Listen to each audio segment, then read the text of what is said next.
윤석열의 외환 유치 관련해 가지고 내란 특검이 지금 열심히 들여다보고 있는데요. 관련해서 나왔던 보도 일단 짧게 정리하고 새로운 소식을 우리 의원님께서 저희에게 전달해 주시면 좋을 것 같습니다. 특검이 확보한 녹취가 있었죠. 네, 특검에서 확보한 녹취 다시 한번 좀 보겠습니다.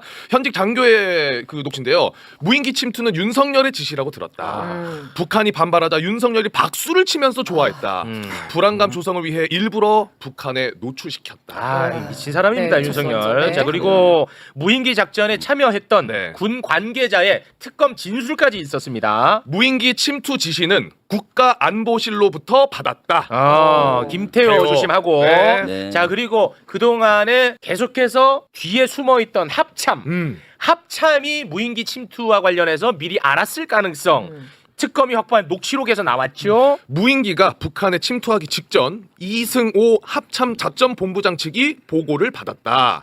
드론 작전 사령부 요원들이 불안에 떨면서 합참 작전 본부장 측에 여러 경로로 전화한 것으로 안다. 네. 자, 그리고 드론 사령관이 합참 고위직하고 이 시기에 만났었어. 맞아요. 10월 31일에는 방금 언급된 합참 본부장 이승호, 11월 11일에는 김명수 합참 의장과 함께 만났습니다. 김명수 일단은 기다리고 있고요. 자, 그리고 특검이 확보한 현역 장교의 진술이 또 있었지요. 윤석열 정부가 지난해 10월부터 11월 사이에 북한의 무인기를 최소 5번 이상 날려보냈다고 들었다. 네. 자, 그동안에 이제 나왔던 보도를 짧게 저희가 정리를 했는데 이제 이 무인기와 관련해서 퍼즐이 다 맞춰졌다라고 우리 사성장군 김병주 의원님이 말씀하셨는데요. 지금부터 하나하나 짚어주시기 바랍니다. 그동안 조각조각 나왔던 무인기에 대한 여러 가지 정보를 어느 정도 퍼즐이 맞춰져서 오늘 그것을 명쾌히 말씀드리겠습니다. 정말 고맙습니다. 네. 일단 무인기는 최소 확인된 것만 3번 7대를 보냈습니다. 야, 이건 확인된 것만 올려주시겠습니까? 확인된 것만 1차로 10월 3일 날 새벽 2시에 보내서 6시까지 2대가 복귀를 했고 이때도 이제 평양에 가서 이제 삐라를 살포하고 복귀를 했습니다.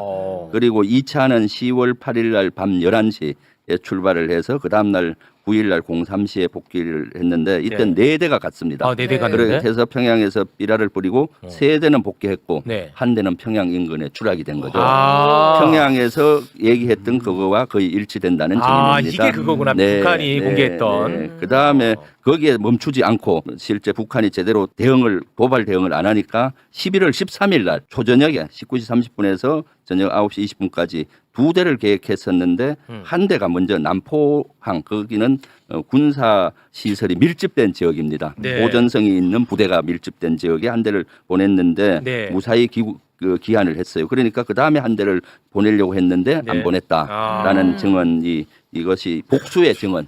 복수. 한 곳도 아니고 여러 군데의 증언을 취합을 해서 제가 얘기를 했는데 여기에서 사실은 여러 가지 특이한 것들이 많아요. 실제 전단을 뿌리는데 1km 상공에서 뿌리게 되면은 이 전단이 2km까지 퍼진다는 거예요. 네네네. 전투 실험에 의하면은 그러면은 김정은 간저로 알려져 있습니다. 여기는 김정은의 생모 고영이가 거주했던 숙소이고 김정은이 어린 시절에 보냈던 곳입니다. 그리고 그 주변이 아주 북한의 핵심부가 있어요. 노동당 1호 청사도 있고 호위사령부, 호위청 주택단지, 김일성 동합대학, 외무성, 내각 종합청사가 밀집된 핵심 지역이에요. 이 일대 고위급 시설이나 다 뿌려지는 거죠. 그럼 난리가 나는 거 아니에요? 난리 나겠죠. 이것은 김정은을 비판하는 전단, 최고 존엄을 비판하는 전단이 예를 들어서 호위사령부, 김일성 대학인데 다 몇 개씩 떨어졌을 거 아니에요. 그럼 고위급 간부들이 가만히 있으면 어떻게 하겠어요? 걔네 다 축 쳐가는 거지. 네. 그럼 바로 예전 같으면은 대응 도발을 해야만이 자기들이 촉수한당했잖아요. 그렇겠죠. 그런데도 불구하고 이때는 참았어요.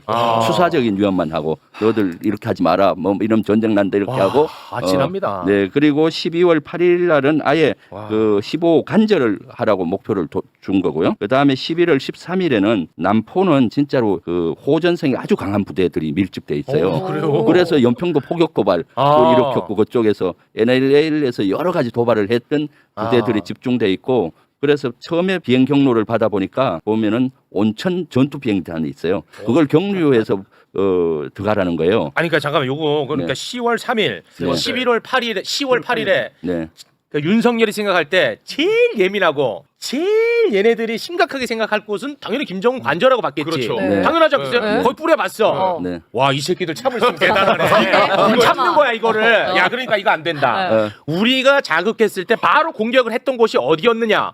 실제로 공격했던 곳이 바로 남포 일대였다.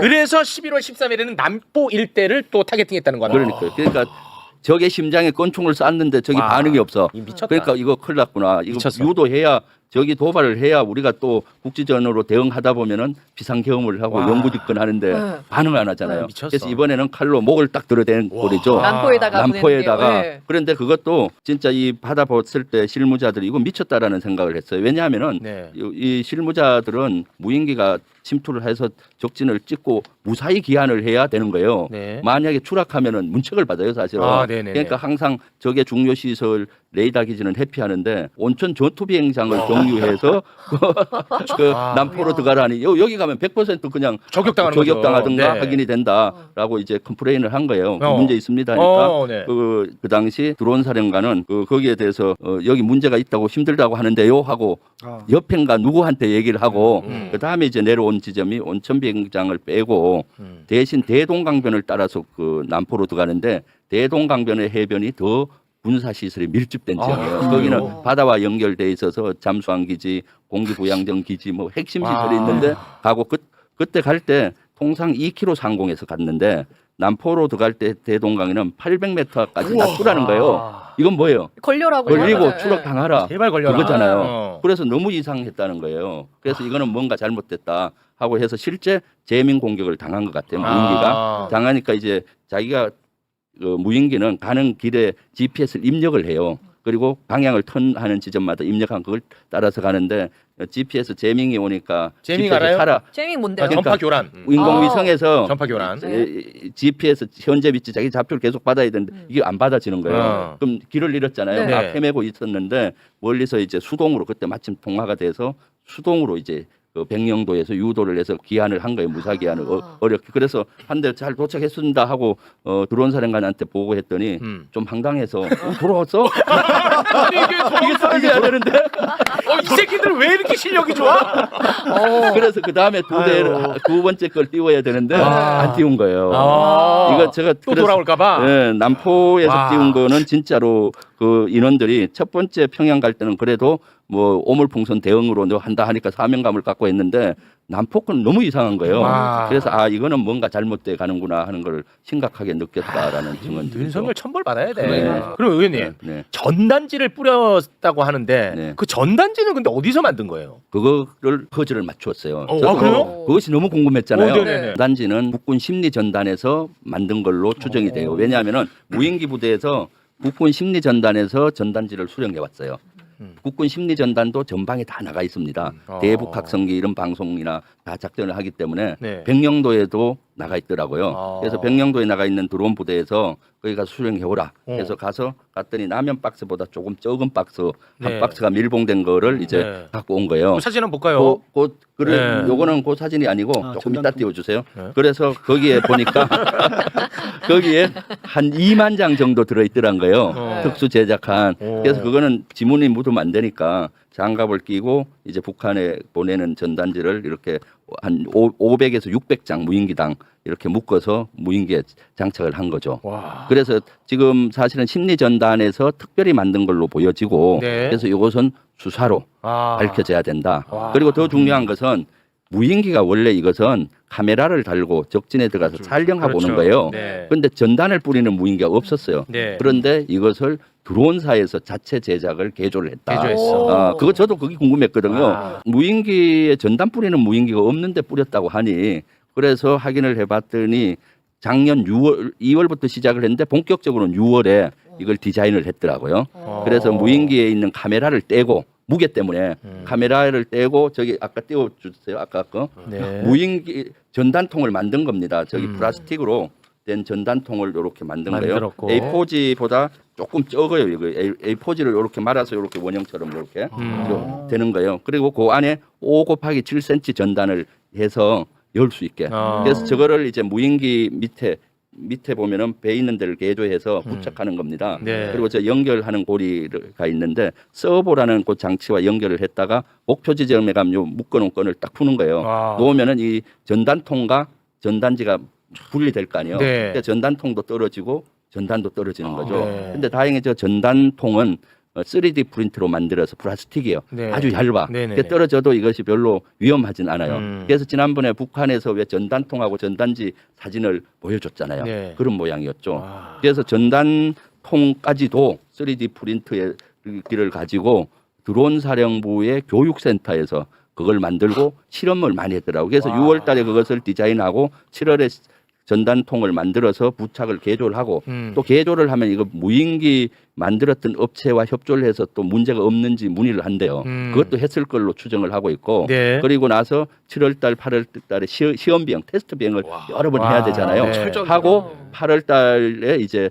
무인기 조종사들에게 교육을 좀 시킨 겁니다. 그동안은 이제 카메라 찍는 무인기였는데 이걸 삐라를 뿌려야 새로운 되니까 거니까. 네. 훈련을 시키고 10월 달에 본격적으로 했다. 아. 그러니까 얼마나 이게 조직적이고 체계적으로 그렇습니다. 한 거예요. 그리고 네. 또 무인기가 또 하나가 있죠. 무인기가 드론 사령부만 한 것이 아니라 조금 전에 얘기했듯이 합참도 관련이 있다 뭐 이랬잖아요. 네. 무인기를 북한에 보냈다가 오게 되면은 알 수 있는 부대가 많아요. 지상작전사령부, 그다음에 어. 공군작전사령부, 지작사. 합참의 작전본부, 한미연합사 이런 데는 다 정보 레이더를 갖고 있잖아요. 그렇지. 만약에 그 부대를 안 알려주면은 무인기가 북한으로 가면 월북 무인기이기 때문에 바로 격추시켜요. 그렇죠. 그리고 북한에서 임무 마치고 돌아올 때는 북한 무인기로 오인하고 그렇죠. 작전에 들어갈 거 아니에요. 그렇죠. 모르면은. 네. 그래서 그런 부대도 알려줬을 것이다. 아. 그 증거는 10월 8일 날 밤에 보내잖아요, 무인기를. 네. 그날 경력금을 5개 아. 부대에 300만 원씩 줬어요. 아. 그 왜 경력금을 줬냐? 통상 경력금은 장관이 줄 때 중요한 훈련 보고를 받으면 고생해 이번에 이렇게 하고 경력금을 주든가 훈련 현장에 가서 훈련 고생한다 하고 우리 장병들 빵 좀 사줘라 하고 몇백만 원씩 주고 오거든요. 네. 그날 아마 제가 추정컨대 군생활 오랜 경험을 봤을 때 장관이 누가 전화를 그 해당 부대장한테 전화를 해서 네. 야 오늘 이런 비밀 작전이 있으니까 아, 너만 그냥, 알고 있어. 혹시 가만히 보고 있으면 올라오면 돼. 돼. 그리고 내가 조금 수고비 보낼 테니까 그 격려 좀 해줘.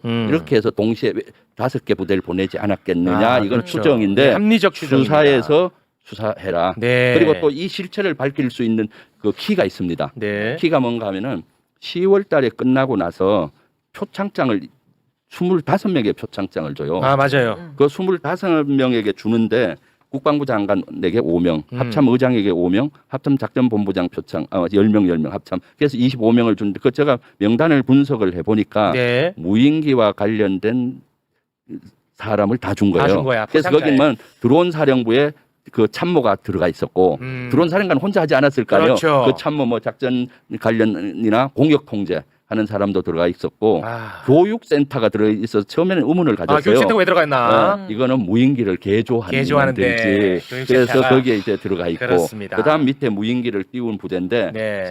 백령도에는 101대대인데 중부 지역에도 무인기 부대가 있고 동부 지역에도 있어요. 이 부대에도 표창이 나갔더라고. 아. 그래서 이 부대들도 북한의 무인기를 띄웠을 확률이 많다. 아. 이 증거가 또 몇 개 나왔어요. 야, 기가 그래서 그 막힙니다. 인원들은 수사를 해야 된다. 그렇습니다. 지금 내란 특급 이 방송 꼭 들어야 됩니다. 꼭 들어야 됩니다. 네.